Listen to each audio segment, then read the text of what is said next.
పశ్చిమ గోదావరి జిల్లా తాడేపల్లిగూడెం శివారులో 2014 నుంచి 2019 మధ్య టీడీపీ హయాంలో 5376 ఇళ్లు నిర్మించారు. దాదాపు 80% పనులు పూర్తయ్యాయి. తర్వాత అధికారంలోకి వచ్చిన వైసీపీ ప్రభుత్వం టిడ్కో గృహాలను పట్టించుకోలేదు. మిగిలిన పనులు పూర్తి చేయకుండానే అప్పటి మంత్రి కొట్టు సత్యనారాయణ తన పుట్టినరోజున 3232 మంది లబ్ధిదారులకు ఇంటి తాళాలు ఇచ్చారు. గృహ సముదాయాల్లో మిగిలిన పనులు పూర్తి చేయకుండా తమకు కేటాయించిన ఇళ్లు ఎక్కడున్నాయో చెప్పకుండా తాళాలు ఇవ్వడంతో లబ్ధిదారులు ఎవరూ ఇక్కడకు రాలేదు. ఇప్పటికే చాలా గృహాల్లోని కిటికీల అద్దాలు ఊడిపోయాయి. తలుపులు చెదలు పట్టి విరిగిపోయాయి. గోడలు బీటలు బారాయి. మంచినీటి పైప్ లైన్లు పగిలిపోయి నీరు లీకై ఇళ్ల లోపల గోడలు దెబ్బతిన్నాయి. నివాసాల మధ్య అడవుల్లా పిచ్చి మొక్కలు పెరిగి విషపురుగులు పాములకు ఆవాసాలయ్యాయి. ఈ ప్రాంతంలో పాములు సంచరిస్తున్నాయంటూ ఇళ్లు నిర్మించిన ఎల్ఎన్టీ సంస్థ ప్రతినిధులే నివాస సముదాయాల చుట్టూ స్టిక్కర్లు అంటించారంటే పరిస్థితి ఎలా ఉందో అర్థం చేసుకోవచ్చు.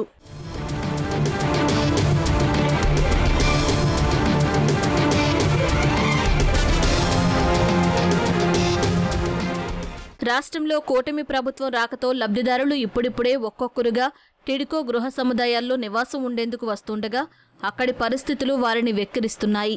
ఆవాసాల చుట్టూ పెరిగిపోయిన పొదలు భయభ్రాంతులకు గురిచేస్తున్నాయి.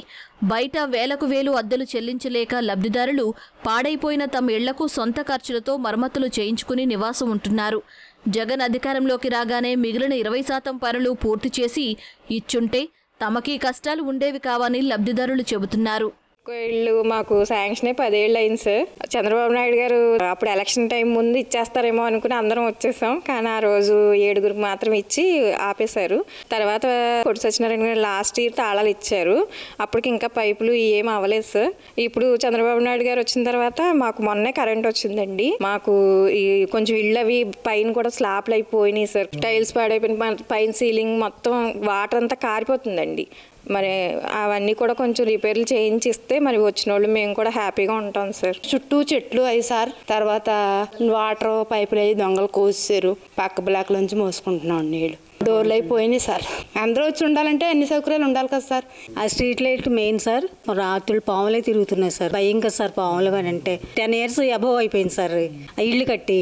ఇప్పుడు పాడైపోయినంటే పాడోక ఏమవుతుంది సార్. చంద్రబాబు నాయుడు గారు ఎప్పుడైతే ఇచ్చామన్నారో అప్పుడే ఇచ్చేసి ఉంటే జగన్మోహన్ రెడ్డి గారు వచ్చినా సరే బాగుండేది సార్. ఆయన మరి నెగ్లెక్ట్ చేస్తారు సార్. ఇప్పుడు అదంతా లాస్ అప్పే కదా సార్. ఎక్కడక్కడ పెచ్చులు ఊడిపోయి వాటర్ అంతా లీక్ అయిపోయి అదంతా మరి ఏమనుకో సార్. చెదలు పెట్టేసండి. చెదలు పెట్టేస్తే మేమంతా బాగు చేయించుకున్నాం. కొందరి లబ్ధిదారులకు ఇళ్లు ఇవ్వకుండానే బ్యాంకుల ద్వారా రుణాలు మంజూరు చేయించారు. ఇంటి అద్దె, బ్యాంకు రుణాలు చెల్లించలేక ఆర్థిక ఇబ్బందులు ఎదుర్కొంటున్నామని లబ్ధిదారులు ఆవేదన చెందుతున్నారు. 2 సంవత్సరాల నుంచి మాకు అకౌంట్లో డబ్బులు కట్ అవుతున్నాయి. 1050 కట్టేవాళ్ళు. మొన్న సంవత్సరం నుంచి 3000 కట్ అయిపోతున్నాయి. మాకేమో ఇల్లు రాలేదు. అందరూ ఏమంటారు, ఇల్లు రాకుండా మీరెందుకు డబ్బులు కడుతున్నారు, ఆపేయండి బ్యాంకులో అంటే వాళ్ళేమో మాకు నోటీసులు పంపిస్తున్నారండి. పంపించి మీరు కట్టాల్సిందే డబ్బులు, ఇల్లు సంగతి అది మీరు మున్సిపల్ ఆఫీసులు వెళ్ళి కనుక్కుంటారు, ఎక్కడికి వెళ్ళి కనుక్కుంటారు, అక్కడ కనుక్కోండి, మాకేదో సంబంధం లేదు, మాకేదో డబ్బులు కట్టాల్సిందని మాకు డబ్బులు కట్ చేసుకుంటున్నారు మా దగ్గర. స్టార్టింగ్లో 50,000 2 బాతికలు డీడీలు తీసేవాడిని. స్టార్టింగ్లో 50,000 కట్టాం మేము.